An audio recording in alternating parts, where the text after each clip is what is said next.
novamente começando essa gravação, ok? E saibam todos o consentimento aí de vocês, tácito, para essa gravação. Pois bem, nós estamos discutindo sobre a pessoa natural, tá? Então tem toda aquela discussão do artigo 2º de qual que seria a natureza jurídica aí, ou como que se classificaria o nascituro. Nós vimos, de acordo com a teoria concepcionista, que me parece que o Código Civil adotou essa teoria, então ele acaba reconhecendo o nascituro enquanto pessoa. Pois bem, o artigo 1º ele diz que toda pessoa é capaz de direitos e deveres na ordem civil. Então é importante a gente discutir aqui, a gente saber alguns conceitos, ok? Então vamos lá, alguns conceitos que nós precisamos saber. O que é a capacidade de direito? É a capacidade de ser sujeito de direitos e deveres, ok? Quem que tem capacidade de direito? Apenas pessoas, beleza? Sabemos que tem algumas discussões, como eu falei, a discussão do papagaio. Se não me falha a memória, recentemente tivemos uma discussão no campo penal de um habeas corpus para um animal, tá? Então a gente tem toda essa discussão, mas a princípio a capacidade de direitos é para todos aqueles que têm a capacidade de ser sujeito de direitos e deveres, que no nosso caso são as pessoas, beleza? E não as coisas. Isso é a capacidade de direito. Só que a capacidade de direito, ela precisa também da capacidade de fato. O que é a capacidade de fato? Nada mais é do que a capacidade de exercer direitos. Então, a capacidade civil plena seria o quê? A junção da capacidade de direitos com a capacidade de fato. Beleza? Então, um incapaz, ele tem capacidade de direito, é ele que figura no polo ativo ou passivo da ação, a depender da situação, mas ele não tem capacidade de fato. Que ele precisa do Instituto da Representação ou da Assistência, a depender do caso, tá? Personalidade. O que é? É a soma de aptidões ou caracteres dessa pessoa. Beleza? Então, a personalidade jurídica, ela me traz algumas aptidões, ela me traz alguns caracteres dessa pessoa.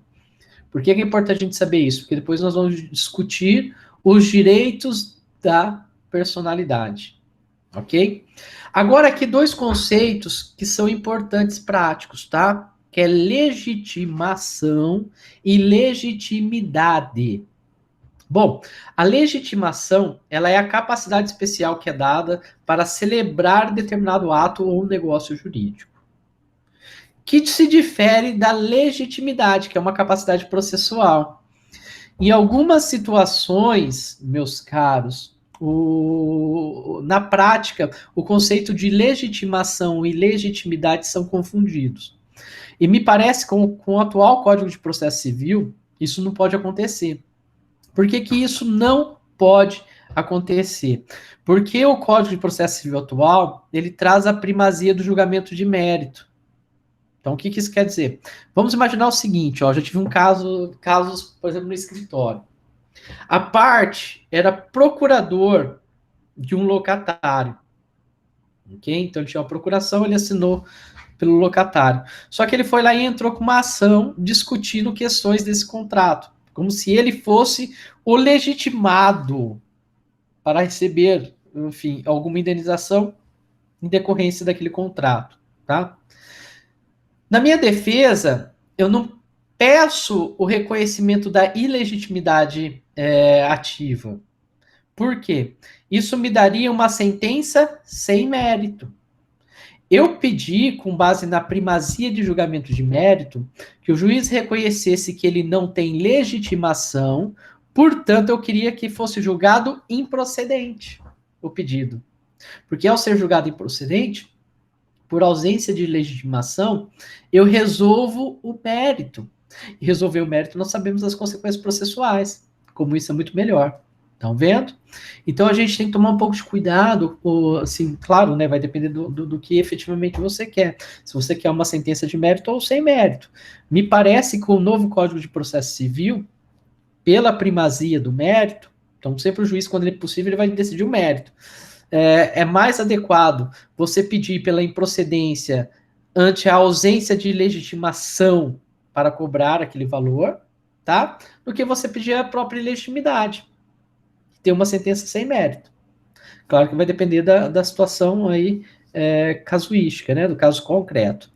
Bom, e os incapazes, que a gente vai começar a discutir aqui agora, que estão elencados lá nos artigos 3º e 4º do Código Civil.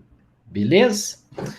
Pois bem, agora tratando aí do assunto dos institutos da incapacidade, ok? Pois bem, nosso Código Civil, ele reduz a maioridade para de 21 anos para 18 anos, então a partir dos 18 anos todos são capazes, mas o artigo, na sua redação original, ele reconhece que algumas pessoas, mesmo tendo mais de 18 anos, que eles poderiam ser considerados incapazes. Ok? Claro que daí nós temos que lembrar que a partir do momento que eu tiver aí uma pessoa com mais de 18 anos, ok? Eu precisaria de uma decisão judicial para que dissesse que aquela pessoa é incapaz. Bom, vem o Estatuto da Pessoa com Deficiência, que é a Lei 13.146 de 2015, e ela altera esse regime das incapacidades. Então, vamos ver, primeiramente, quanto aos absolutamente incapazes, como que era e como que é. Pois bem, ó, reparem aí a redação original quanto ao regime de incapacidade. O artigo 3º do Código Civil, na sua redação original, ele coloca lá: são absolutamente incapazes de exercer pessoalmente os atos da vida civil os menores de 16 anos, tá? Os que, por enfermidade ou deficiência mental, não tiverem o necessário discernimento para a prática desses atos, ok? Terceiro, os que, mesmo por causa transitória, não puderem exprimir sua vontade.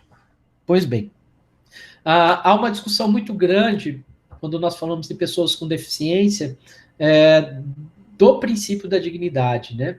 Então, o que é a dignidade aí da pessoa com deficiência? O problema desses absolutamente incapazes é que, muitas vezes, os familiares, às vezes por um excesso de proteção, eles entendiam que esses incapazes, eles eram incapazes para todo e qualquer ato da vida civil. Aí vem o Estatuto da Pessoa com Deficiência e fala, olha, na realidade eles não são incapazes, eles são capazes. Só que, claro, que alguns atos da vida civil, de esfera patrimonial, eles devem ser preservados, devem ser assistidos, mas sempre respeitando a vontade dessas pessoas com deficiência. E uma questão que gera muita polêmica é que, sob o ponto de vista existencial, não existe incapacidade mais. Então, quer dizer, o deficiente mental, ele pode casar, ele pode adotar, e assim por diante, tá? E a palavra deficiente mental aqui eu não utilizei no sentido pejorativo, beleza? Então, olha como que ficou agora o Código Civil. O Código Civil coloca: são absolutamente incapazes de exercer pessoalmente os atos da vida civil os menores de 16 anos. Consequência prática disso. Consequência prática disso é que não há mais no ordenamento jurídico a figura do absolutamente incapaz, senão ao menor de 16 anos. Então, quem que é absolutamente capaz? Só o menor de 16 anos. Beleza? Nós não temos aí mais essa opção. Problemas práticos nós temos? Sim. Porque o regime das incapacidades, ele trazia aí, de certa forma, alguns benefícios sob o ponto de vista de não correr prescrição, enfim, são várias questões em negócios jurídicos aí que se discutia, e agora a gente não sabe como que vai ficar, tá? E eu até coloquei aqui, vou mostrar aqui agora para os senhores e para as senhoritas. Uma decisão do Tribunal de Justiça de São Paulo, que vai dizer justamente isso, tá? Que a partir de agora nós não temos mais o absolutamente capaz, maior de 18 anos, não existe mais essa figura, né? E o reconhecimento que o interdito é relativamente incapaz vai abranger aí, abrangendo a curatela, aos atos relacionados aos direitos de natureza patrimonial e negocial, ok? Portanto, a partir do Estatuto da Pessoa com Deficiência, a preocupação que se tem com o deficiente é de reconhecer ele como uma pessoa sujeito de direitos plenamente da vida civil, então ele tem uma capacidade plena, só que devido às suas limitações, ele pode ter aí ser curatelado, enfim, ser assistido por alguém em questões patrimoniais. E olha o problema que eu vou apresentar aos senhores e às senhoritas agora, tá? Se eu não tenho mais o absolutamente capaz, em tese eu não teria que ter mais a figura da interdição. Então não teria mais ação de interdição, porque eu não tenho o absolutamente incapaz. Professor Fábio, aquela pessoa, o cego surdo. O cego surdo é uma deficiência terrível. Por quê? Ele não vê e ele não escuta. Consequentemente, ele não fala, tá? Existe bastante pessoas assim. Eu já trabalhei em uma escola que era um centro de referência nesse sentido. E é um problema. E mesmo assim, ele vai ser relativamente incapaz, e não absolutamente incapaz. Só que a comunicação dele é quase zero. É muito pouca a comunicação dele. Então, o que o EPD pensou? Então, vamos olhar aí, ó. O EPD, que é o Estatuto da Pessoa com Deficiência, das pessoas com deficiência, ele vai dizer que a partir de agora nós não, que a partir dele, né, da promulgação dele, nós não teríamos mais ação de interdição, mas nós teríamos uma ação de instituição de curatela ou de nomeação de um curador. Tá? A ideia do EPD é tirar aquele estigma ali do deficiente, de como se ele não fosse pessoa, como se ele não tivesse vontade. É muito comum os familiares tratarem o deficiente como se ele não existisse, entendeu? A mãe falar pelo filho, sabe? Coisas desse tipo. Só que aí vem o problema, vem o novo Código de Processo Civil e revoga esse artigo 1768 do Código Civil, tá? Que tinha sido modificado pelo IPD. E ele vem e trata lá no artigo 747 sobre o processo de interdição. Quer dizer, o EPD fala uma coisa, daí o CPC vem e fala outra, tá? Então nós estamos num verdadeiro limbo. É ação de interdição? É ação de instituição de curatela ou de nomeação de curador? O que é? Beleza? Essa ação de interdição, ela vai impossibilitar o deficiente a praticar todo e qualquer ato da vida civil, ou seja, ela vai ser geral, ou essa ação de interdição vai depender do pedido. Então, para que você quer ela? Estão vendo? Quem tem que resolver isso são vocês, futuros promotores. Então, olha que difícil. É complicado, gente. É bem complicado essa questão, né? E vocês vão ter que atuar aí, os advogados também, e o juiz decidir.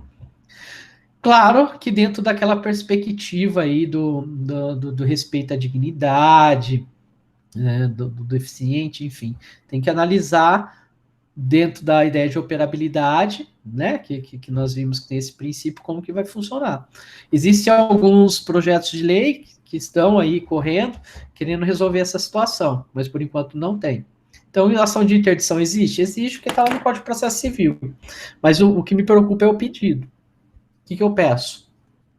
A interdição da pessoa, que não tem como ela ser mais absolutamente incapaz. Então, em tese, eu teria que fazer pedidos certos, entenderam? Eu quero que ele não possa praticar atos da vida civil por isso, isso e aquilo. Então, tem que ter esse tipo de pedido. E me parece que o juiz nunca poderia limitar a atuação enfim, que esse deficiente possa viver aí tendo plena liberdade sob o ponto de vista existencial, ok? Bom, muitas discussões surgem aí com o síndrome de Down, que tem algumas pessoas com síndrome de Down que ele é plenamente capaz. Assim, não tem o porquê, né? Você limitar ele. Mas, enfim, a gente tem essa problemática e vários outros problemas, tá? Aqui é só um pequeno. Quando nós falarmos sobre validade e invalidade de negócio jurídico, eu comento mais algumas questões. Pois bem, mas uma das características do EPD, então vocês podem observar aí, é que ele vai deixar de lado, tá? A dignidade e vulnerabilidade. Então, ele deixa de reconhecer essa ideia de dignidade e vulnerabilidade, que é dentro de uma ideia de proteção, sabe? Eu quero, a maioria das coisas que nós fazemos quando eu tenho uma pessoa com deficiência, é querer tratar a pessoa como totalmente incapaz. E isso é muito comum. Eu aprendi muito trabalhando com pessoas com deficiência, porque uma coisa que nos falta muito é de perguntar, entendeu? Tinha uns cegos que era muito engraçado, uns senhores tinham assim 60 e poucos anos, quase 70. Eles eram cegos há muito tempo. Então o cara sabia mais do que você, dependendo do lugar, né? E, e esses cegos era comum que eles chegavam assim, numa determinada rua, e eles paravam lá para descansar, pela idade, muitas vezes, né? E vinha a pessoa, pegava pelo braço e jogava do lado. Ele chegava do outro lado e falava, agora eu vou descansar. O outro trazia pro outro lado. E ninguém sequer perguntava para ele se ele queria ou não, né? E daí já cheguei a perguntar, mas você não falava nada? Eu falo, não falo, deixa eu falar. Até cansei de falar, né? Então a gente tira essa ideia de dignidade e vulnerabilidade em prol da dignidade e liberdade. Claro que isso me traz algumas consequências práticas também, né? Me traz consequências, que nós já vamos discutir. Pois bem, o EPD também traz mais um instituto que colabora com, com, com respeito aí à dignidade, responsabilidade, que é a tomada de decisão apoiada, está lá no artigo 84 do EPD. Ok? A tomada de decisão apoiada é quando você, na condição de deficiente, faz um documento e fala em quais situações você precisa de ajuda. Então, teve um caso, eu estava num evento na Federal do Paraná, num grupo de pesquisa lá da virada de Copérnico, e uma pessoa citou um exemplo de uma promotora lá do Nordeste. Então, vejam bem, uma promotora. Só que ela fez um documento pedindo aí a tomada de decisão apoiada quando ela foi fazer um contrato dos seus móveis. Porque ela idealizou todo esse projeto, tá? Imagino eu que ela deva ter ficado cega. Então, ela imaginou essa questão, conversaram tudo certinho, a matéria contratual mandava para ela, ela lia, né, pelo computador, enfim, tinha todas essas questões. Só que no momento da entrega dos móveis, ela falou, não, eu quero, a minha irmã é a pessoa que vai poder dar o aceite e falar, ok. Porque ela era cega, ela não consegue ver alguns detalhes, né, até detalhes de qualidade, assim, pode ser que o tato ajude, mas, por exemplo, de cor, ela não sabe. Então, são pessoas que têm a sua plena capacidade, claro que tem a sua limitação, mas ele opta em determinado. Ele, tá vendo a liberdade, né, da pessoa com deficiência? Ela vai fazer, tomou essa opção de que a decisão dela do ok, do aceite, daquele projeto, enfim, que foi feito do apartamento dela, da casa dela, não sei, tivesse o apoio da irmã. Beleza? Pois bem, por que eu digo tudo isso? E aqui entra a questão que eu falei, que nós já falaríamos um pouco sobre o diálogo das fontes no direito penal. O artigo 6º do Estatuto do EPD diz o seguinte, então vejam bem, nós temos uma lei em que um artigo diz A deficiência não afeta a plena capacidade civil da pessoa. Então está falando que todos são capazes. Inclusive, então percebam, né? A redundância. Porque se fala que é plena capacidade civil, não precisaria falar isso. Casar-se e constituir união estável. Para exercer direitos sexuais e reprodutivos. Terceiro, exercer o direito de decidir sobre o número de filhos e de ter acesso a informações adequadas sobre reprodução e planejamento familiar. Vou ficar nesses 3 incisos aqui, tá? Aqui já é um problema. Aqui já é um problema. Porque imagine os senhores e as senhoritas que nós, né, podemos pensar que esses incapazes podem cair num golpe de casamento, por exemplo. Vamos pensar no incapaz rico. Os caras incapaz pobre não tem tanto problema, né? O problema é o incapaz rico. Casar. Ou pior, união estável. União estável é mais fácil de caracterizar, né? Isso gera consequências patrimoniais. Gera consequências patrimoniais. Estão vendo? Então, se ele é plenamente capaz, se ele assinou um contrato de união estável, a princípio não tem problema nenhum. Ele vai ser escutado em juízo e vai falar: não, eu que quis assinar o contrato de união estável com comunhão universal de bens. Chega na frente do juiz, muitas vezes ele é induzido pela pessoa ali, e esse incapaz tem bastante dinheiro, ele fala: não, eu quis assinar. Olha o problema que isso gera, sob o ponto de vista de proteção, entendeu? Só que, por outro lado, a gente tem a questão aí da dignidade e liberdade, né? Que os bens é dele, enfim, ele pode fazer o que ele bem entender com essa questão. Mas é um problema. Uma outra questão é o estupro de vulnerável. Olha uma situação que eu dei um parecer aqui para um amigo meu, para um advogado amigo meu, um caso que aconteceu em Cambé. Um rapaz trabalhava no supermercado, não me recordo agora qual a deficiência dele, tá? Mas aqueles pacoteiros que entram lá com o PCD. PCD, eu acho que chama. Enfim, mas entra na cota que eles têm que ter de pessoa com deficiência, tá? E tinha ele já era, assim, já tinha uma certa idade, trabalhava lá, enfim, um dos melhores pacoteiros, inclusive, do mercado. E tinha um rapaz que é homossexual, enfim, começou a ter um relacionamento com esse rapaz com deficiência. E em determinado momento pegaram os dois no banheiro, praticando atos sexuais, tá? Já chamaram a família do rapaz, enfim, daí já vem toda aquela problemática que você tem de um casal homossexual fazer sexo no banheiro público, né? Mas fizeram. Então eu tenho um deficiente, tá?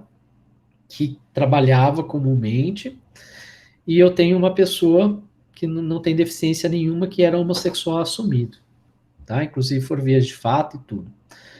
Aí que entra a questão, o Ministério Público denunciou por estupro de vulnerável, tá? Sob o ponto de vista penal, a priori o EPD, ele não gerou nenhuma consequência quanto a isso, tá? Mas aí surge a seguinte questão, da análise do depoimento das partes, e daí que vem o meu parecer dentro dessa ideia do diálogo das fontes. A preocupação não era pelo fato dele ter tido o ato sexual em si, mas a preocupação dos familiares é pelo fato dele ter tido um ato sexual homossexual, tá? O que enseja aí, sob o ponto de vista jurídico, um problema de preconceito de gênero e um problema de preconceito em razão da deficiência.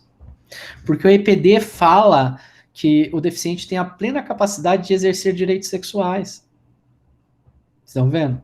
Então, um questionamento que eu fiz, que me pareceu, pelo menos, né, é que tanto do Ministério Público, que denunciou ali, como da fala do curador dele, né, acho que era um tio, se não me falha a memória, a preocupação era o fato de ter uma relação homossexual ali.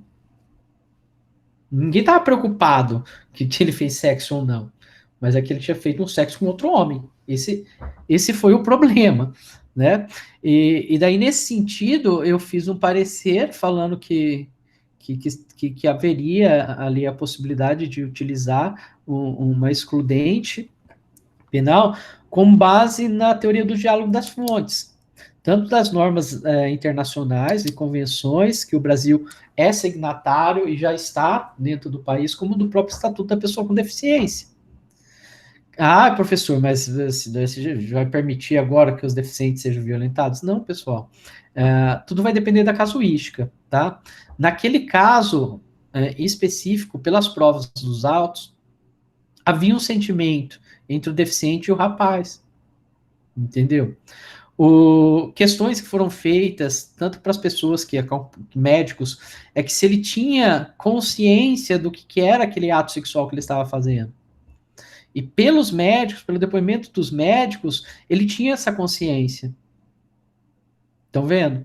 Então eu estou falando de uma pessoa que ele tinha consciência, porque uma coisa é você pegar lá, como eu falei, um cego surdo né, e praticar um ato sexual. Outra coisa é você pegar uma pessoa que o médico falou que ele tem consciência do que ele está fazendo.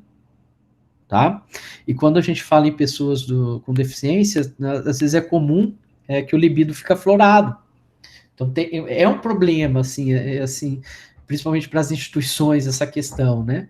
Que eles ficam, enfim, temos todas essas discussões. Mas nesse caso, me parece que dá para eu trabalhar sim o diálogo das fontes pensando aí no EPD. Então eu pego algo que seria uma discussão sob o ponto de vista da plena capacidade civil e eu trago lá para o direito penal. Estão vendo? Não estou falando que também é correto ou não, estou falando que é uma tese que efetivamente pode ser adotada e que a gente pode pensar, né, sobre esse ponto de vista. Bom, vamos continuar lá.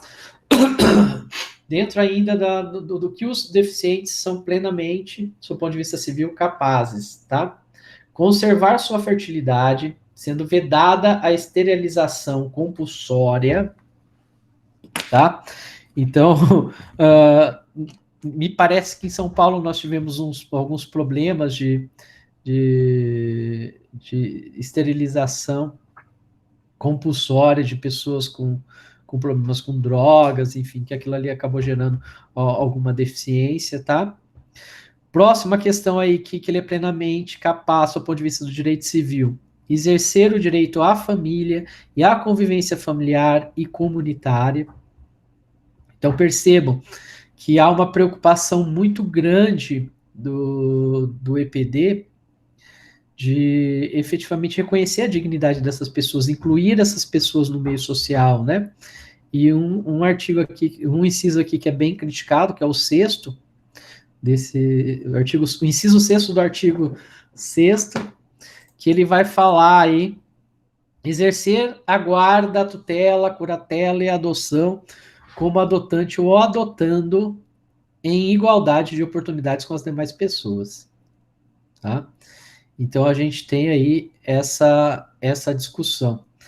Eu estou tentando lembrar um filme aqui que eu vi no Netflix, que é um filme muito bom. Me ajudem aí. Pessoal, vocês estão aí ainda, né? Vamos interagindo aí comigo, por gentileza. Vamos lá no chat, vamos colocando aí o que vocês pensam sobre esses assuntos.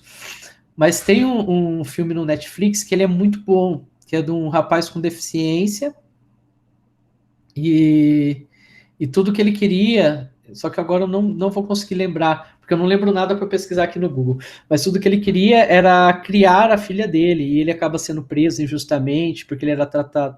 Ah, O Milagre da Sala 7. Obrigado, Isabela.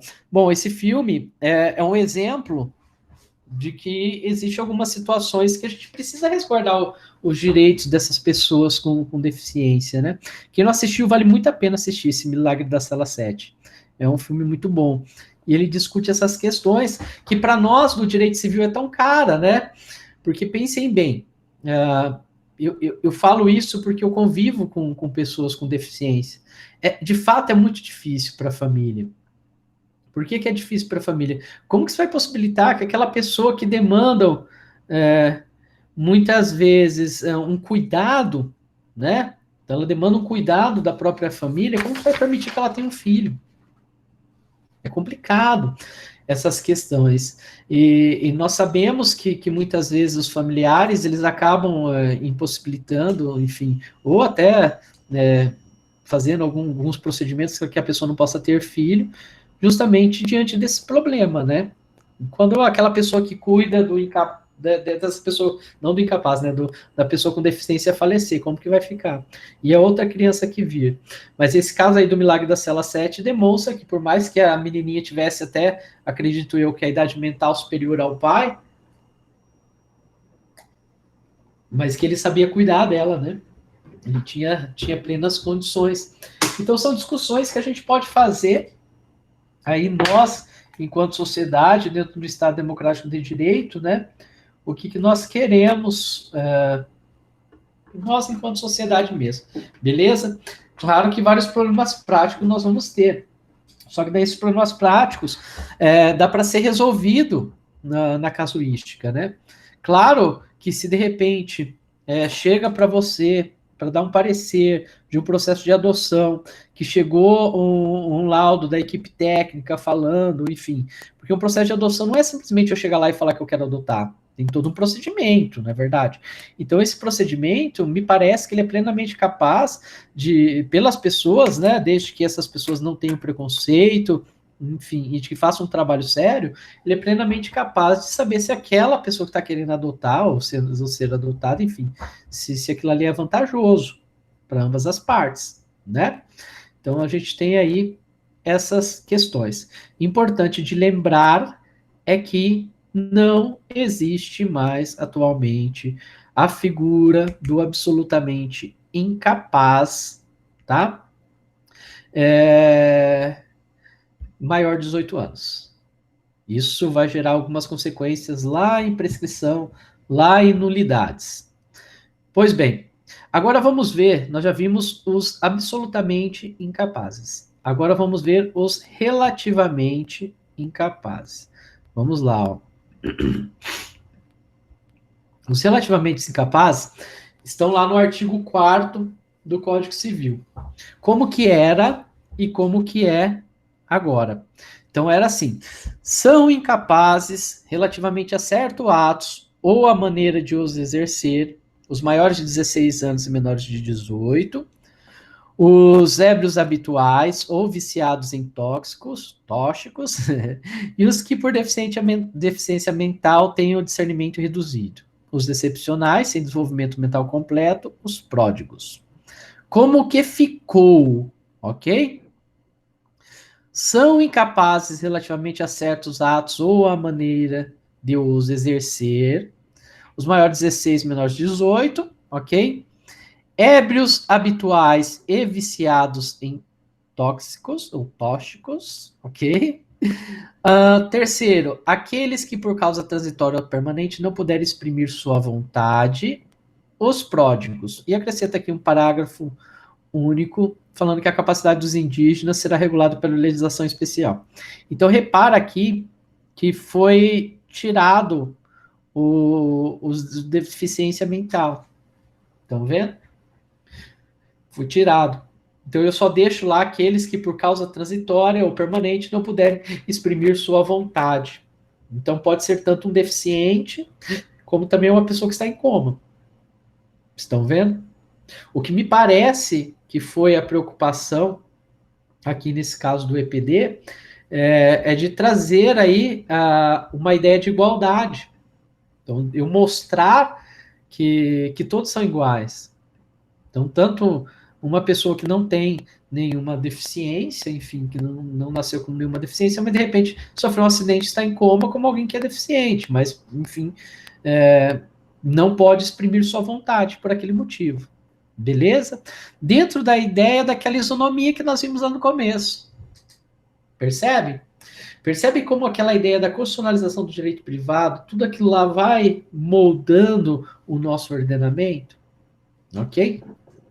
Pois bem, vou trazer aqui mais um exemplo de como isso foi cobrado em um concurso para o MP, tá? Então, como que foi cobrado? Olha aí como a questão sobre as incapacidades foi cobrada. MP de Goiás, tá? E ele diz o seguinte: sobre as incapacidades no direito civil brasileiro, podemos afirmar, primeiro, São absolutamente incapazes os menores de 16 anos e aqueles por enfermidade física perene e deficiência mental não possam expressar livre e conscientemente a sua vontade. Está errado, né? Porque nós vimos que não existe mais hipótese de maior de 18 anos ser absolutamente incapaz. B. A senilidade, que é a velhice, né? Por si só é motivo de incapacidade, independente da idade do agente que pratica o ato da vida civil. É importante a gente lembrar, pessoal, que o simples fato de ser velho não torna a pessoa incapaz. Qual que é o problema prático disso? Tem alguns familiares que mais pensando no dinheiro do que no bem-estar do seu idoso, ele tenta manejar algumas ações, demonstrando ali a incapacidade, sendo curador, né?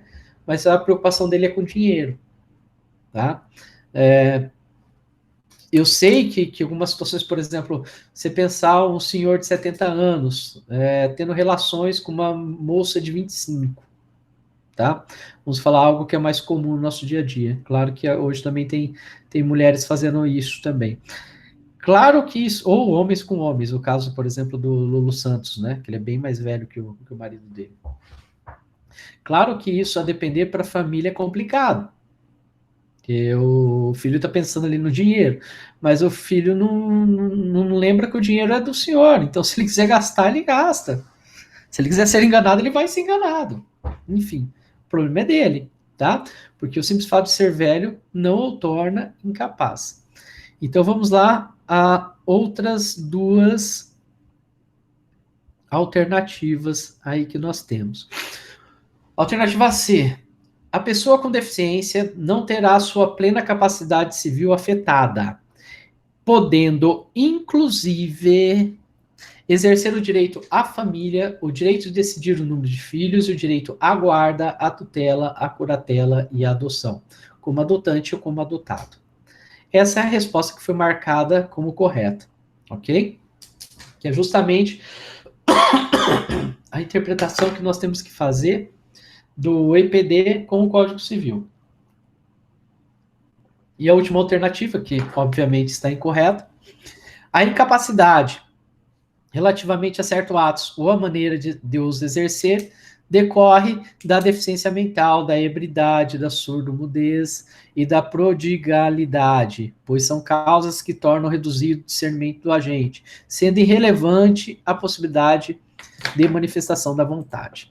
Totalmente errado, né, meus queridos? Por que totalmente errado? Porque nós vimos que com o EPD valoriza-se muito a vontade aí da pessoa que está discutindo essa questão.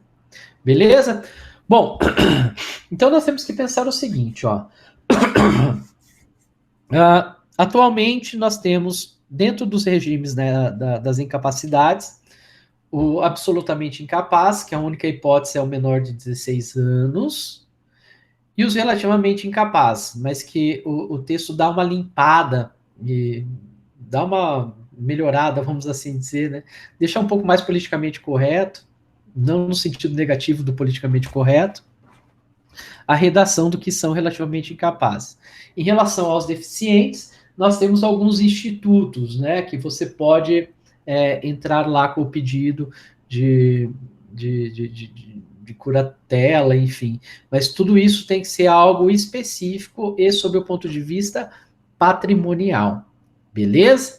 Pois bem, agora nós precisamos estudar, e aqui eu tenho algumas discussões para a gente fazer também com decisões judiciais, que é a questão da emancipação. Beleza?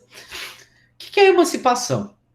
A emancipação nada mais é do que eu antecipar os efeitos da minha maioridade, tá? E nós temos algumas formas de emancipar. Então, eu tenho um menor que é incapaz e, entretanto, por algum motivo, eu quero antecipar os efeitos da maioridade. Primeira hipótese é a emancipação voluntária parental. Para aqueles maiores de 16 anos, quando via cartório mesmo, ambos os pais concordam em emancipar aquele menor. Lembrando que os efeitos da emancipação, né, são efeitos da vida civil. Então, por exemplo, ele não gera efeitos administrativos, no caso aí da carteira de motorista, ele não gera efeitos penais, então não muda nada as questões do ponto de vista do direito penal. E nós temos também a emancipação judicial, que é em caso que há discordância de um dos pais, ou em situação que aquele menor está sob a guarda de um curatelado e ele quer se emancipar. Beleza? Uma terceira hipótese que nós temos, e essa hipótese aqui ela vai trazer algumas discussões, que é a emancipação legal matrimonial. Ou seja, eu vou emancipar aquele incapaz em decorrência de um matrimônio. Algumas discussões são feitas se eventualmente ocorrer a dissolução do casamento ou anulação desse casamento, se ele voltaria a ser menor ou não voltaria, desculpe, se ele continuaria ainda sendo emancipado, ter a maioridade civil ou não, ok? Mas algumas discussões aqui que eu chamo a atenção dos senhores e das senhoritas é porque antes de 2019, e isso foi muito comum, de que houvesse um pedido judicial, ok? Para que pessoas que a princípio não poderiam casar, para que elas se casassem. Então pensa lá uma moça de 14 anos para casar com um rapaz lá de 18, ok? Isso era muito comum.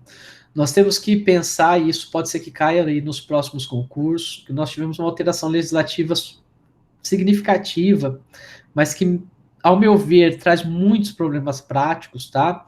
E deixa um limbo de pessoas sem regulação. Essa é a minha preocupação, tá? Que a Lei 13.811 de 2019, ela vai e altera o artigo 1520 e ela vai proibir casamento de menor de 16 anos. Tá? O que vocês acham disso, pessoal? Vocês acham que o menor de 16 anos pode ou não pode casar? Vamos lá pro chat. Vamos lá acordar, pessoal. Vamos. Pois bem, essa lei, ela vem e proíbe o casamento, tá? Então a gente vai tentar ter algumas discussões referente à união estável, se pode ter ou não pode, com a proibição se não pode ter casamento, logo não pode ter união estável. Mas o problema é o seguinte, que se a gente pensar em algumas regiões do país, é comum o casamento de pessoas menores de 16 anos. Nós não podemos pensar de que não é uma realidade que pessoas menores de 16 anos estejam casadas, com filhos, enfim, morando juntos, tá? Isso é uma realidade no nosso país. Então, como que ficam essas pessoas? Me parece que é eu deixar essas pessoas no limbo. Como assim no limbo? Eu deixo essas pessoas sem a tutela, sem a tutela do direito. O que isso é muito grave. Eu já há muito tempo, só para vocês entenderem mais ou menos, no primeiro congresso que nós tivemos aqui em Londrina, de Direito Constitucional, congresso do professor Zumar Fachin, eu defendi a época que o Estado tinha que reconhecer o casamento de pessoas homossexuais. Por que o Estado tinha que reconhecer? Porque eu deixava ali uma realidade no limbo. Não estou falando que eu concordo. Eu acho assim complicadíssimo uma pessoa de 14 anos casar. Ter filho, então, Deus que me livre, né? Mas, enfim, isso é uma realidade do nosso país e nós temos que reconhecer essa realidade. E aí surgem alguns problemas. E aqui eu vou trazer uma discussão que ocorreu, uma discussão agora do dia 27 de janeiro, lá no Tribunal do Rio Grande do Sul, na esfera criminal, tá? Mas que tem a ver com essa questão do casamento. Então, reparem aí o que decidiu a 6ª Câmara Criminal do Tribunal de Justiça do Rio Grande do Sul. Ele, contrariando a súmula 593 do STJ, tá? Então, a súmula 593 do STJ fala que o estupro de vulnerável da pessoa menor de 14 anos independe de se ela já teve ou não outras relações, e também se ela consentiu ou não. Mas naquele caso específico aí, ó, nesse caso específico, o TJ do Rio Grande do Sul ele absolveu, e nesse caso de estupro de vulnerável, né? Então era um rapaz de 24, 25 anos à época, e a menina tinha 13 para 14. Então era um estupro de vulnerável. Só que eles tinham um relacionamento amoroso, então eles viviam numa união estável. Inclusive a família sabia disso, inclusive a menina ia para a escola, enfim. Então, a gente tem toda essa problemática, né? Porque questiona-se qual que seria o limite do Estado para intervir assim na vida privada. Ah, professor, mas a gente está falando de menor, né? Mas naquele caso ali especificamente estava a participação dos familiares. Teve a participação dos familiares. Os familiares estavam conscientes. Então, assim, não era uma criança que estava em situação de vulnerabilidade. Pelo contrário, ela estava assistida pelos seus familiares, ela estava assistida pelo seu marido, seu convivente, né? Como queiram chamar. Bom, uma outra hipótese que nós temos de emancipação legal é pelo exercício de emprego público efetivo. Então, aqui eu vou mostrar para os senhores e para as senhoritas. Aqui nós temos um pequeno problema, tá? Por que nós temos um pequeno problema? Porque, em tese, a Constituição Federal ela vai colocar como requisito aí para passar em concurso público 18 anos, né? Só que eu trouxe aqui duas questões, só para vocês terem noção de exemplos do Poder Judiciário, que resolveu o problema. Um caso foi um RESP que se originou lá do Rio Grande do Sul. Então, teve uma pessoa que ela fez um concurso público para auxiliar de biblioteca. Na época da posse, ela estava com 17 anos e 10 meses, e a discussão era se ela poderia tomar posse ou não, tá? De acordo com esse recurso especial, não havia nenhum óbice naquilo lá. E agora, no dia 24/7, então ela tomou posse mesmo sendo menor. Só que nesse caso ela já era emancipada, tá? E tivemos outros casos também que a pessoa era emancipada, que uma juíza permite também, aí uma juíza da 22ª Vara, do lado do Distrito Federal, que ela concede a segurança para que um menor emancipado de 17 anos assuma aí um cargo público, tá?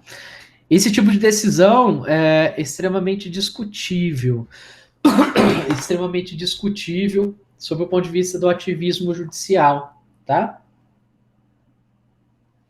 Mas, enfim, são discussões que podem passar aí, eventualmente, por nós. A última hipótese de emancipação legal que nós temos aí é por estabelecimento civil ou comercial, ou pela existência de relação de emprego, obtendo o menor as suas economias próprias, visando a sua subsistência. Claro que, em termos práticos, o grande problema que nós temos aqui é de provar, né, as economias próprias.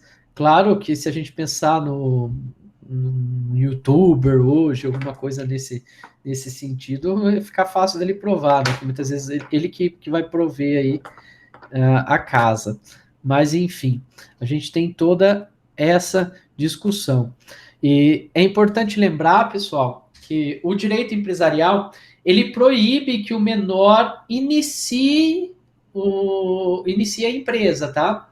Mas ele possibilita que o menor continue. Então, existe o caso de você pedir, vamos supor, no caso de sucessão, meu pai faleceu e ele deixou uma empresa e eu quero continuar essa empresa. Eu faço um pedido de jurisdição voluntária, peço um alvará judicial e para que eu possa continuar o exercício da empresa. Se desse exercício da empresa eu tiver aí meios e economias próprias, automaticamente eu posso aí requerer a minha emancipação, beleza? Lembrando aqui, e trazendo aqui mais uma vez um exemplo do diálogo das fontes, a CLT coloca em alguns dispositivos a possibilidade do menor, enfim, praticar alguns atos dentro do contrato de trabalho sem a representação ou assistência, mas ele coloca lá especificamente nos artigos 408 e 424 da CLT a necessidade de assistência, tá? Então aqui a gente não tem uma antinomia, que nós temos aqui uma ideia de complementariedade. Tranquilo, meus queridos e minhas queridas. Os senhores e as senhoritas ainda estão aí me escutando? Conversem comigo pelo chat, por favor. Tranquilo da forma aí que nós trabalhamos?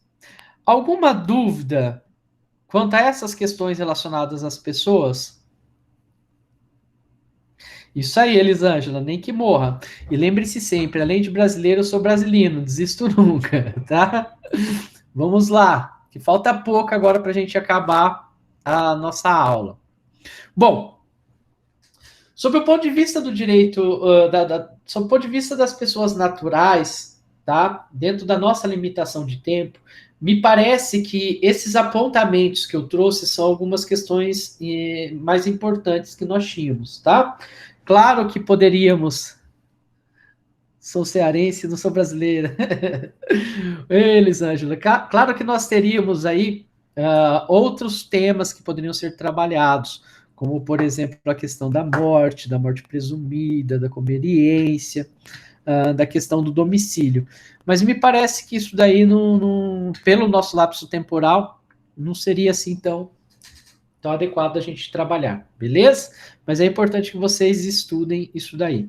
Pois bem, vamos aí para um segundo ponto que nós temos, que esse ponto aqui é legal. Essa parte é legal. Vai dar uma animada, porque eu trouxe alguns casos aí tratando sobre esse assunto, que é sobre os direitos da personalidade.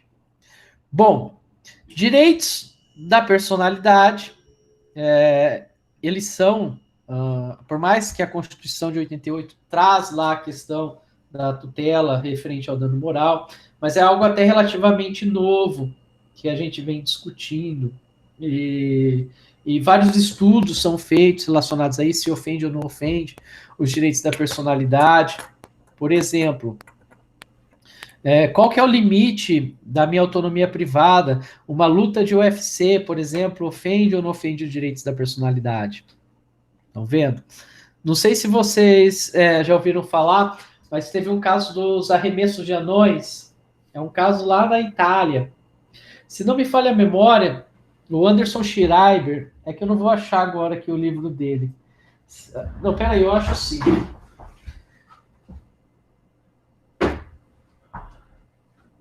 O Anderson Schreiber, eu achei que era esse livro aqui, mas não é.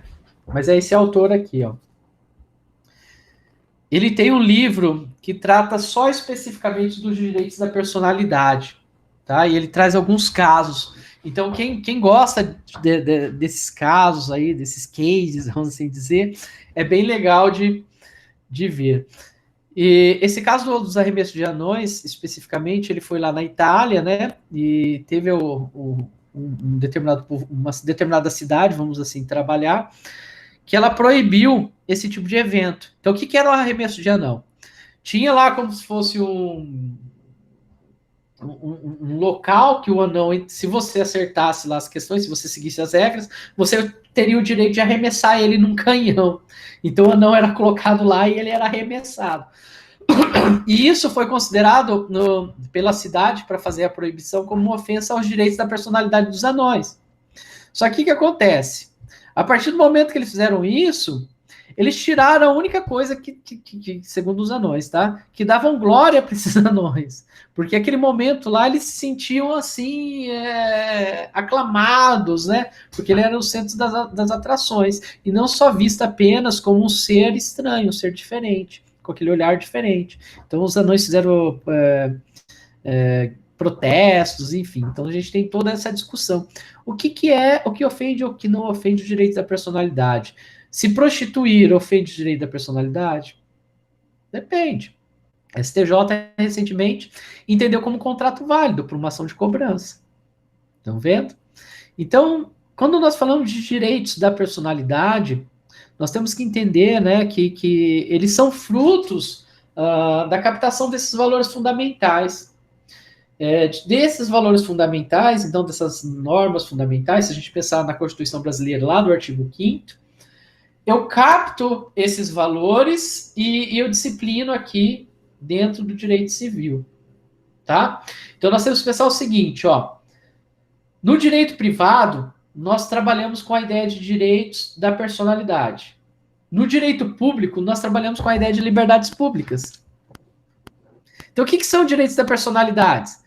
Nada mais são do que aqueles inerentes à pessoa e à sua dignidade.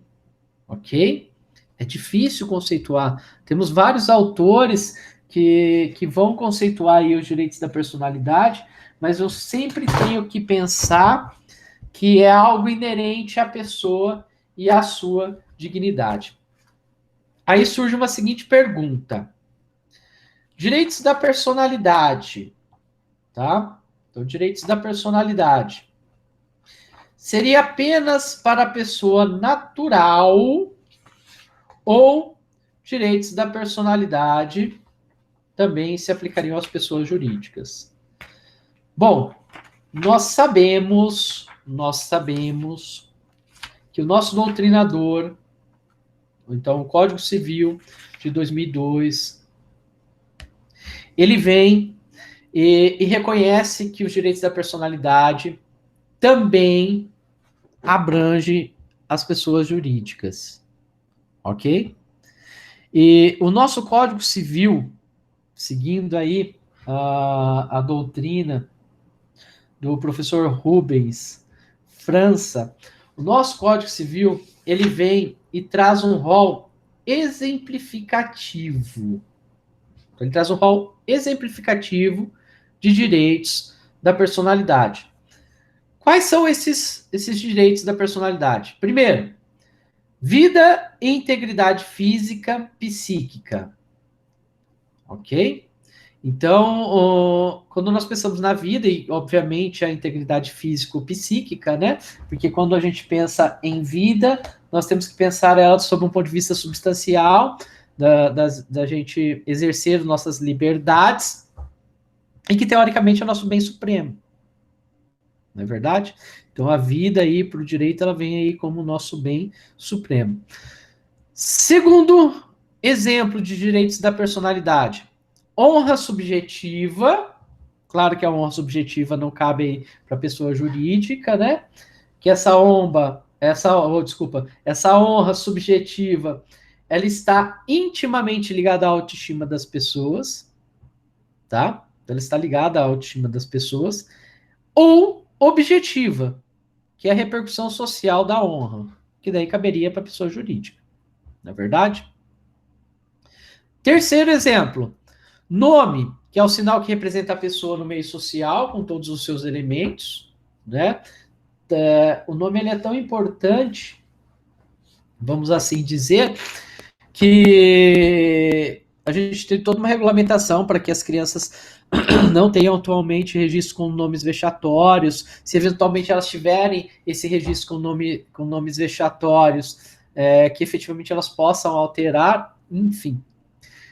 Quarto, imagem retrato, que é a fisionomia, ou atributo, que seria a soma de qualificações dessa pessoa. Então eu tive um caso bem interessante aqui no escritório, que é de uma moça, que ela tinha uma marca de... Foi assim, a vida dessa moça, assim, dá para dar aula de direito civil, tá? Ela começou, para vocês entenderem essa questão da imagem retrato ou atributo. Ela começou casando com 14 anos. Então ela precisou lá do suprimento judicial, tá? Quando ela casou no regime de separação legal de bens por conta disso, tá? Por conta dessa ordem judicial. Beleza, conviveu maritalmente com esse cara aí durante muito tempo, separou dele.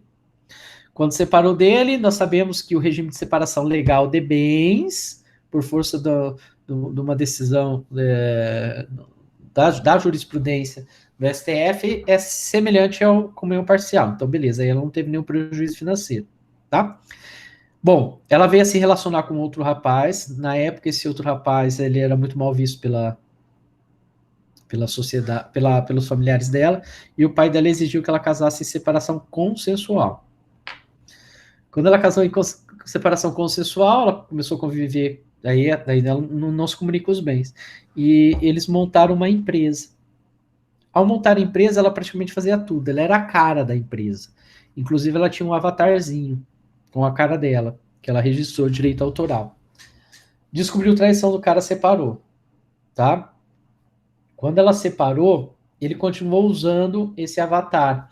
E, então, assim, eu já atuei para ela em outros casos, mas nesse caso especificamente aí, eu bati na ofensa do direito autoral dela, tá? Por usar aquele desenho que ela fez e tinha registrado, de fato, então ela tinha esse documento do NPI, mas também por ofensa aos direitos da personalidade dela. Por quê? Aquele avatar era a representação fática dela, era um atributo dela, entenderam? Então a gente pode discutir até a ofensa aos direitos da personalidade. Em decorrência disso, isso gera um dano moral, tá? Terceiro exemplo que nós temos aí é a intimidade, a vida privada, que ela é inviolável. Aqui começam alguns problemas, tá? Alguns problemas. Bom, o que é importante deixar claro, que os direitos da personalidade, isso que eu disse até agora, é um rol meramente exemplificativo. Inclusive, tem um enunciado 274 da 4ª Jornada de Direito Civil do Conselho da Justiça Federal e do STJ, que diz nesse sentido. E sugiro, senhores e senhoritas, se pretendem concurso, é importante que vocês leiam essas jornadas, tá? Nós temos jornadas de direito civil, jornada de direito comercial ou empresarial, como queiram chamar, e jornadas de processo do CJF, que é o Conselho da Justiça Federal, e do STJ. Por que são importantes esses enunciados? Geralmente, os tribunais, eles acabam seguindo, o STJ segue bastante, né? Pois, afinal, eles que fazem isso daí. São enunciados orientativos, mas que, enfim, que influenciam as decisões. E nós temos que lembrar que muitas questões de concurso, daqui a pouco eu vou trazer mais uma aqui para a gente trabalhar, daqui a pouquinho. Não, daqui a pouquinho não, vai demorar um pouco ainda. Muitas questões de concurso, elas seguem como base aí essas interpretações que são feitas, tá? Então, vamos lá. Um exemplo de direito da personalidade que vem sendo discutido muito, mas muito mesmo, não só aqui no Brasil, como na União Europeia, que eu já vou falar alguns casos, inclusive aqui no Brasil teve repercussão geral reconhecida, tá? Então, assim, não sei se todos advogam, mas para quem advoga, sabe qual a importância de ter a repercussão geral conhecida, porque o que acontece? O STF, além de vários requisitos que nós temos processuais, ele só aceita o seu recurso extraordinário se você demonstrar que há repercussão geral. Por quê? Não é qualquer coisa que pode chegar ao STF. Estão vendo? E nesse caso específico, ao direito ao esquecimento, em que nós temos a colisão de dois direitos fundamentais, que é o direito fundamental à informação, o direito fundamental à privacidade e a liberdade de imprensa, tá? Então nós temos aí esse problema, até aí nos slides está errado, está direito à informação, mas é direito oh meu Deus, é direito à privacidade que deveria estar aí, a intimidade, beleza? Então nós temos essa discussão, meu direito à intimidade, à privacidade e à liberdade de imprensa, tá? Quando nós falamos nisso, a gente começa a discutir o direito ao esquecimento. Uma decisão que eu coloquei aí nos slides, depois, se tiver oportunidade. É interessante ler a íntegra dessa decisão, que é o recurso especial 1334097, que foi do Rio de Janeiro, que foi de um caso de um acusado de envolvimento na chacina da Candelária. Tá? Esse caso, há 13 anos atrás, lá da época, tinha passado naquele programa Linha Direta, que tinha na Globo. Não sei se vocês lembram, mas tinha um programa da Globo que ele trazia esses casos, enfim. Tinha toda uma questão. O problema é que esse programa, geralmente, ele já colocava o acusado como bandido, né? E nesse caso específico aí, dessa decisão, que eu tô falando, que nós estamos comentando aqui, ele foi absolvido, tá? E a Rede Globo, enfim, quiseram ressurgir 13 anos depois essa situação. Então ele entrou com uma tutela inibitória, né? Pedindo que não aparecesse isso daí. Porque o programa ele não dá ênfase na absolvição da parte, mas ele dá ênfase que o acusado é o criminoso, tá? Então aí a gente teve a discussão que eu tenho que ponderar: direito à privacidade e a liberdade de imprensa. Nesse caso, prevaleceu o direito à privacidade, principalmente aí por ausência de interesse público atual, tá? Pois bem, o direito ao esquecimento, ele vem sendo discutido muito, mas muito mesmo, na Europa, já há algum tempo, tá? E várias decisões, tanto da Corte Europeia como dos tribunais locais de cada Estado membro, era no sentido de prevalecer esse direito da personalidade ao esquecimento. Só que tem uma notícia aqui que eu peguei de um site de notícias da Alemanha, tá? Só que está em português, claro. Que é do dia 27/7 agora de 2020. Que coloca lá, então depois se vocês tiverem interesse, ou tiverem oportunidade, acessem lá para vocês verem. A justiça alemã, ela dá vitória ao Google quanto ao direito de ser esquecido. O que muitas pessoas querem? As pessoas pedem para as empresas que quando colocarem o nome ou aquele negócio, que não apareçam essas notícias, tá? Nesse caso específico, a justiça alemã, então a Corte Suprema deles lá, né, como fosse o nosso STF, tá? Ele reconheceu como que prevalecia naquele caso ali o interesse social, tá? Mas não é uma decisão muito comum. E eu vou explicar o porquê agora. Bom, quando a gente fala em direitos da personalidade, quando a gente fala em qualquer tipo de direitos fundamentais, né? Então, como nós vimos que direitos fundamentais e direitos da personalidade estão intimamente ligados, a gente tem muito problema de quando ocorre colisão entre esses direitos fundamentais. Como resolver essa situação, tá? Nós temos um autor italiano chamado Roberto Alexi, que pode ser que vocês tenham escutado Alexi, mas na realidade é Alexi. Eu descobri que é Alexi no doutorado em São Paulo, né? Porque todo mundo que era aqui do Paraná falava Alexi. Só que na realidade é Alexi. Aqui pese que para mim teria que ser Alexi, porque é um sobrenome francês. Mas enfim, ele mesmo se chama de Alex, que ele dá aula umas instituições e tem palestras dele no YouTube que dá nas instituições brasileiras, e tem palestra dele que dá para vocês assistirem. Então dá para ver quando chama ele como que é. Então é Robert Alexi. Bom, ele traz a questão da ponderação no seu livro A Teoria dos Direitos Fundamentais. Se vocês conseguirem, é melhor a versão em espanhol, tá? Porque o alemão é um caos, então não são todos os textos que eles traduzem do alemão para o português que fica bom, mas nós temos boas traduções para o espanhol, que é a Teoria de los Derechos Fundamentales. Pois bem, então ele traz a questão da ponderação. E vira e mexe, a gente vai ver decisões do STF utilizando tanto o autor como a questão da ponderação, tá?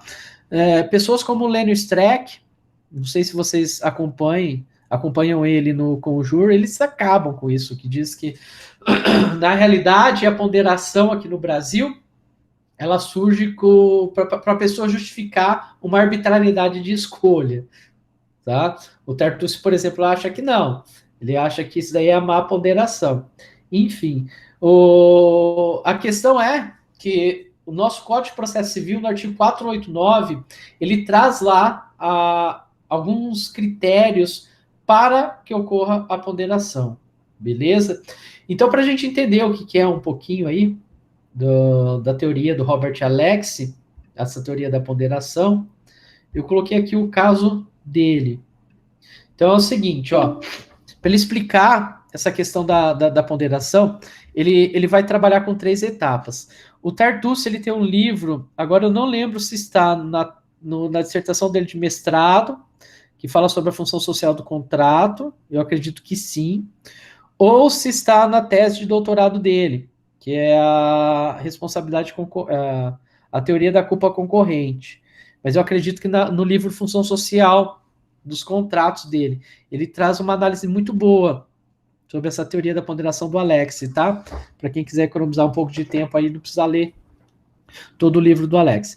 Mas bem, o Alexy, para explicar essa ideia de ponderação de valores, porque qual que é o problema? Nós temos 2 direitos que estão na mesma esfera, né?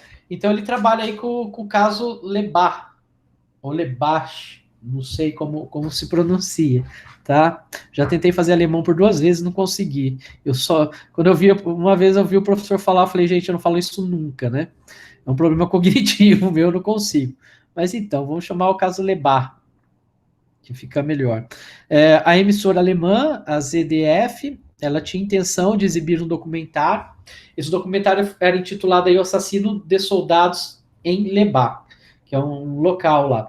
Então, 4 soldados, eles foram assassinados, e as pessoas que fizeram esse assassinato aí, se não me falha a memória, foi lá de 69, tá? Então, eles já estavam cumprindo a pena. E quando essa emissora quis efetivamente exibir esse programa, ele entrou com uma tutela inibitória também, para que não fosse permitida a exibição, tá? Então, o Alex diz que nesses casos nós temos que passar por 3 etapas para ponderar. E ao ponderar, eu vou verificar qual ou quais, a depender da situação, qual ou quais direitos vão prevalecer, tá? Eu achei que eu estava... Agora está aparecendo aí para vocês? Estou apresentando a tela, está aparecendo? Apareceu? Bom, então vamos lá. Então ele coloca lá 3 etapas, tá? A primeira etapa, eu tenho que verificar quais direitos estão em colisão, tá? No caso ali, o direito à imagem da pessoa ou a personalidade, como queiram, e liberdade de informar. Então ele coloca ali, ó, P1 e P2, tá? Ambos direitos estão no mesmo nível. E nós temos que lembrar que direitos fundamentais, um não se sobrepõe ao outro, tá? Eu posso afastar a aplicação de um ou de outro, mas nenhum é melhor do que o outro, tá? Então, na primeira etapa, eu verificar se os direitos são de mesma magnitude. Se eles são, eu vou pela segunda etapa. Assim, em regras gerais, se nós estivermos na colisão desses 2 direitos, qual que deve prevalecer? Nesse caso, no direito à imagem ou à personalidade, que é um direito privado, e a liberdade de informar, que é um direito coletivo, em regra geral, ok? Sem analisar a casuística, teria a prevalência do P2, que é a liberdade de informar. Estão vendo aí? Só que daí então eu falo assim, olha, em regra geral, a liberdade de informar, ela deve prevalecer sobre o direito individual, tá? Causa menos danos. Claro que tem todas as regrinhas que ele trabalha lá, uma teoria um pouco complexa até. E a terceira etapa, eu vou verificar no caso concreto. Então, no caso concreto, eu devo preservar o direito à imagem e à personalidade ou a liberdade de informar? O tribunal alemão entendeu que, no caso, deveria ocorrer a prevalência do P1, que é o direito à imagem e à personalidade. Eles utilizaram dois argumentos simples, né? Mas, enfim, dois argumentos. Primeiro, a ausência de interesse atual, que era de 69, isso, tá? Isso já era antigo. Não há interesse público atual. E segundo, o risco para ressocialização. Porque nesse caso aí, diferente daquele caso que eu falei aqui do Brasil, o cara foi condenado, sim, então ele cometeu aquilo lá, só que ele queria o direito a não ter aquilo ali exposto novamente, né? Começar tudo aquilo lá novamente. Beleza? Então, sempre quando a gente estiver aí diante de dessas questões, eu tenho que fazer essa ponderação. A crítica que o Lênio Streck faz referente a isso é porque o 489 ele traz lá que pode ocorrer a ponderação de normas. E quando a gente fala em normas, a gente fala em regras e princípios. E ponderar regra não dá, né? Regra é ou não é, porque ela não tem essa abertura. Aí alguns autores vão falar que dá, enfim, mas me parece que não, porque daí a regra é antinomia. Qual regra que eu aplico? Exemplo, regra de competência. Caso de alimentos, é no domicílio do alimentando. Não tem o que eu ponderar, entendeu? Mas pode ser no domicílio do réu, enfim, não interessa. É colisão de regras, antinomia eu resolvo pelos critérios lá tradicionais, tá? Alguns casos interessantes que nós vamos trabalhar. Vocês lembram de um caso antigo que foi uma escapadinha da Daniela Scarelli? Que a Daniela Scarelli estava num momento caliente, não sei que seu namorado, enfim, com o chegado dela, né? Um amiguinho dela, e ela estava nesse momento caliente e, nossa, divulgaram um monte de foto, um monte de vídeo, ela praticando um ato sexual na praia. Nesse caso, nós temos o direito à intimidade dela e nós temos o direito de informação. Vocês, como vocês decidiriam? Vocês decidiriam para tirar as fotos ou que as fotos deveriam continuar na internet? Vamos lá, pessoal. O que vocês acham? Lembrando que os argumentos que tem aqui que ela estava no local público, tá? Era numa praia. E aí? Pois bem, nesse caso específico, teve apelação civil, foi decidido pelo TJ de São Paulo, pela Quarta Câmara de Direito Privado. Foi concedida a tutela inibitória para cessar a divulgação dos filmes e fotografias. Professor, mas não tem o direito de informação? Tem, só que ali falou que inexistia interesse público. Estão vendo? Então, quando não há o interesse público, porque qual que é o interesse de você saber se ela fez sexo ou não, de você ver isso? Que interesse que tem? É só para fofoca, não é verdade? Então, isso daí não contempla o interesse público. Então, manteve-se lá, nesse caso prático, o direito dela, tá? Agora tem um caso aqui que é legal, ó. É um caso que aconteceu também em São Paulo e chegou ao STJ. O caso foi o seguinte: um rapaz foi lá no hospital e, ao ir no hospital, devido a uma doença, o médico acabou fazendo um exame que ele não pediu, que é o exame de HIV, e deu um resultado positivo. E o médico contou para ele, ele ficou extremamente ofendido porque ele não queria saber que ele tinha AIDS, tá? Nós temos o direito de não ter conhecimento da doença? Sim, nós temos esse direito. Tanto que ninguém é obrigado a ir ao médico e submeter a tratamento. Estão vendo? Só que nesse caso, como ele estava lá no médico, como ele procurou o médico, o STJ decidiu pela improcedência da ação, porque ele diz o seguinte: por mais que essa ação do médico ela afrontou a intimidade daquele paciente, mas essa afronta à intimidade foi para proteção e tutela de um bem maior. que é a vida. Então é o seguinte, o médico chegou, enfim, por mais que você não pediu para fazer o exame, ele acabou fazendo, ok? Então, nesse caso aí, manteve-se o interesse à vida. Estão vendo como essa questão das discussões referente aos direitos da personalidade são discussões que dependem muito da casuística? Por que depende muito da casuística? Porque depende naquela situação, naquele caso concreto. Olha a sensibilidade que o juiz tem que ter. E quando eu falo sensibilidade que o juiz tem que ter, não significa que ele tem que ser arbitrário. Pelo contrário, nós temos que pensar que há no sistema processual o contraditório substancial. Então a gente participa também, seja na condição de parte, seja na condição de Ministério Público, ou Ministério Público sendo parte, a gente participa na formação do contraditório. O juiz tem que fundamentar a decisão, não é verdade? Então a gente tem que ver aí essas questões na prática. Então, em algumas situações, a depender da casuística, prevalece o interesse maior, né, que é interesse público, outras situações prevalece os direitos da personalidade da pessoa, né, um direito privado ali. Esse caso aqui é um caso bem interessante, que ele é de Minas Gerais, tá?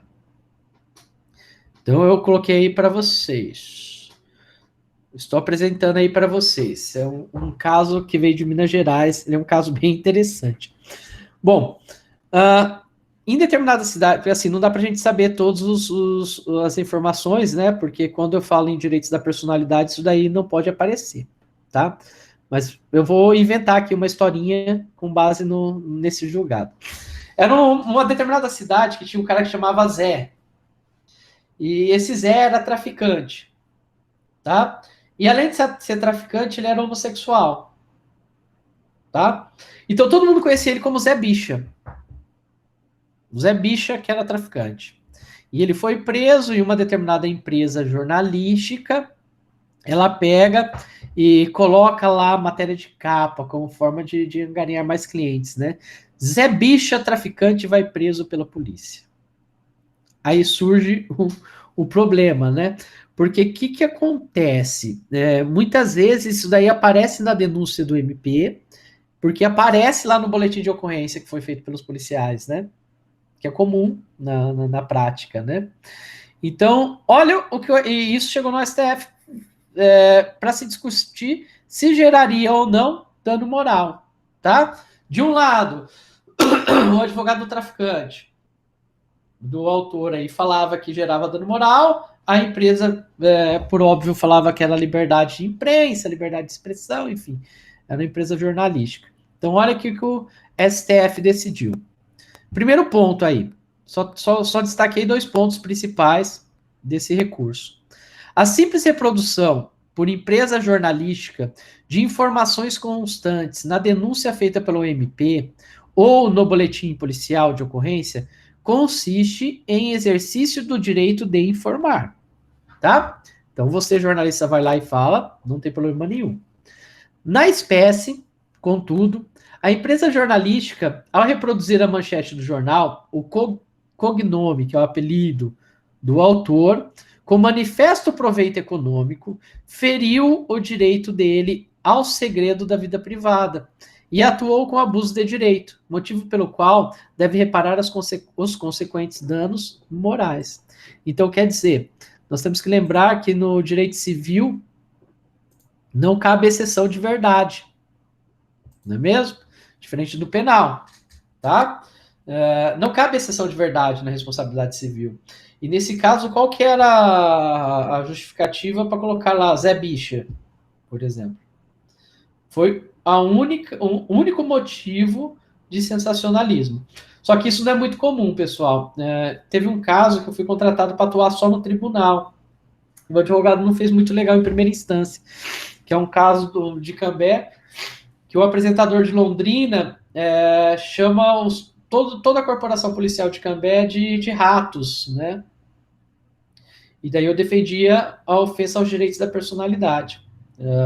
foi uma sustentação muito boa, muito legal, assim, muito boa. Não estou falando que eu fui bem, mas muito bom no sentido de que os embargadores participaram, né? Porque às vezes você faz uma sustentação lá, ninguém nem olha para sua cara. Mas os desembargadores participaram, elogiaram, falaram, olha, sua tese é muito boa, mas infelizmente a gente não vai acatar. E eles não acataram porque o cara já tinha perdido um outro processo. E por azar daqueles clientes, que foram vários processos, né? Por azar do cliente caiu na mesma câmara, né? Então, assim, ele tinha julgado de uma forma, enfim. Mas as pessoas não trabalharam aí dentro dessa perspectiva. Beleza? Vamos lá.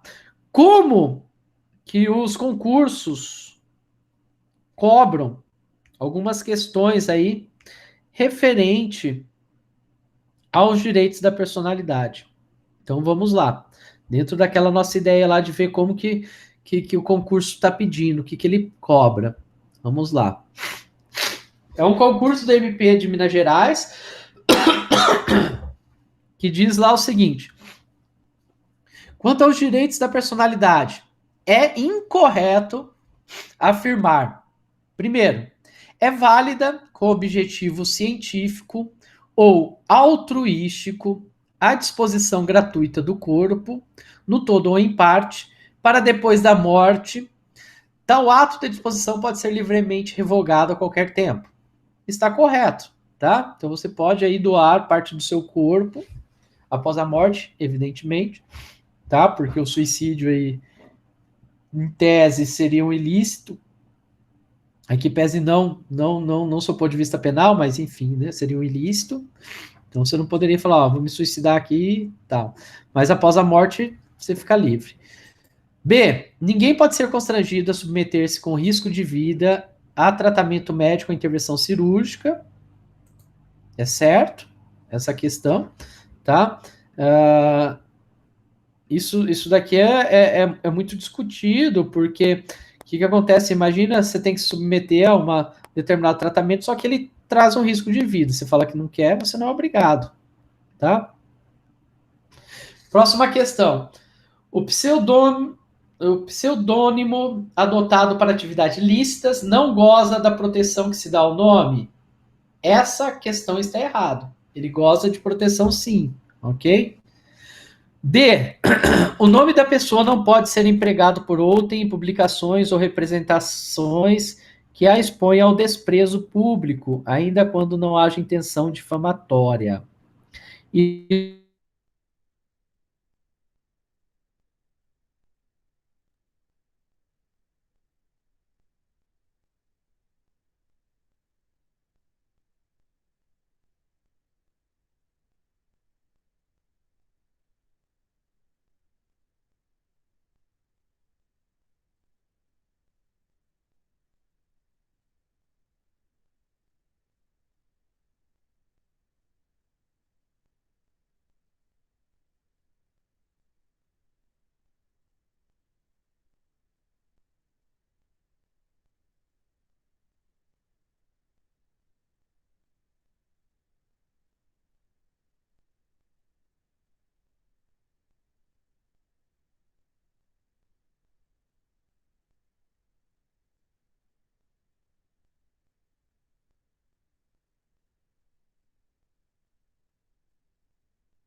voltou?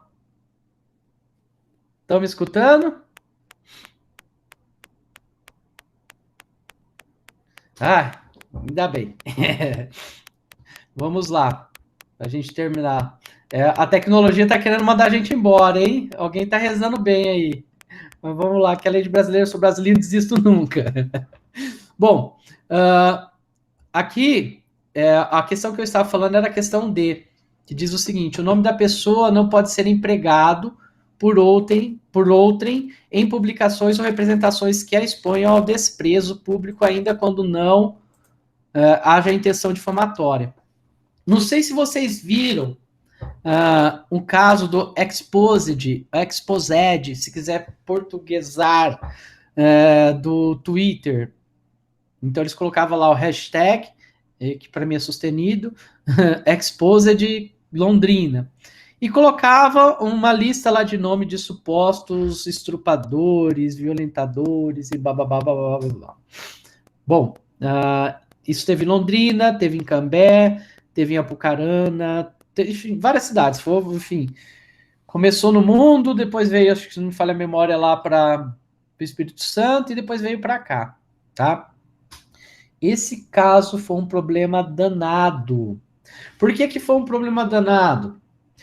Porque as pessoas estavam colocando ali as pessoas em situação vexatória. E, por exemplo, um caso específico que teve em Cambé, que eu acabei atuando, algumas meninas, enfim, meninas jovens, rapaz, de 18, 19 anos, colocavam o nome do cara porque falavam assim, eu acho esse cara um escroto.